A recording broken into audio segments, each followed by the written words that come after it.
El siglo XX es el de la gran revolución estética del arte, que abandonó la imitación de la naturaleza para centrarse en el lenguaje de las formas, de los colores y de las ideas. Esta ruptura ha transformado el mismo concepto de arte, de su función social e incluso de lo que se considera o no una obra artística. El arte actual exige al espectador una nueva actitud ante la obra. No se trata de admirar la fidelidad del cuadro con el original.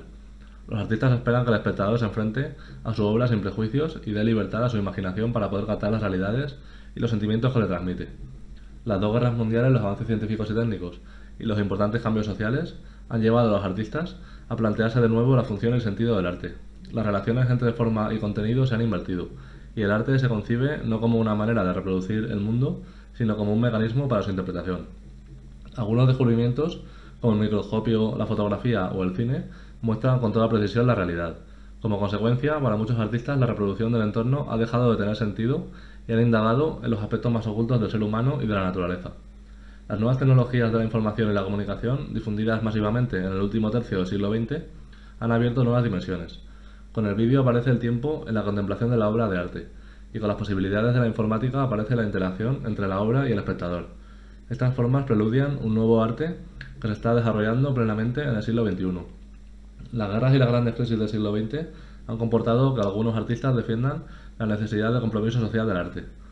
Ante una humanidad cada vez más consumista y deshumanizada, el arte se ha convertido en una voz crítica. Así muchos artistas se han rebelado contra un arte dirigido por las modas y convertido en artículo de consumo, y han utilizado la ironía y la provocación para denunciar las injusticias y las banalidades de la sociedad contemporánea.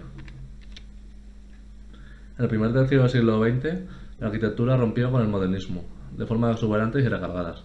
Conscientes de las posibilidades de los nuevos materiales, hierro, cemento, cristal, los arquitectos defendieron un estilo sencillo y funcional.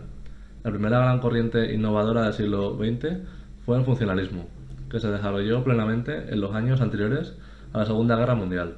Este estilo se basa en la recreación de las formas geométricas puras, sencillas y desprovistas de decoración. Su principal preocupación fue promover la unión de arte y técnica, para concebir la obra arquitectónica como un elemento útil a la vez que estéticamente bello. Paralelamente al funcionalismo, en Estados Unidos se desarrolló una arquitectura organicista en la que los edificios son como organismos cuya forma ha de adecuarse a los materiales usados e integrarse en el medio natural. La arquitectura de las últimas décadas se ha caracterizado por la experimentación y la aplicación de nuevas técnicas y nuevos materiales constructivos. Entre las primeras experiencias innovadoras destaca la construcción metálica, ejemplificada en el rascacielos de cristal y acero, que fue la gran conquista americana de los años 50. En la década de 1960 triunfaron las nuevas ideas arquitectónicas caracterizadas como manieristas, por su tendencia subjetiva y antinaturalista. La ópera de Sydney, cuyas salas están cubiertas por inmensas conchas de hormigón, es quizá la obra más representativa de esta corriente. El estilo high-tech se caracteriza por exteriorizar los elementos estructurales o de servicios de los edificios, como el Centro Cultural Georges Pompidou de París, o como algunas de las construcciones del arquitecto británico Norman Foster.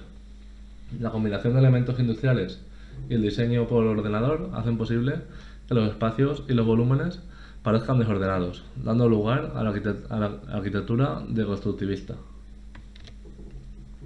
Al iniciarse el siglo XX, los pintores reaccionaron contra el arte imperante y buscaron nuevos caminos de expresión.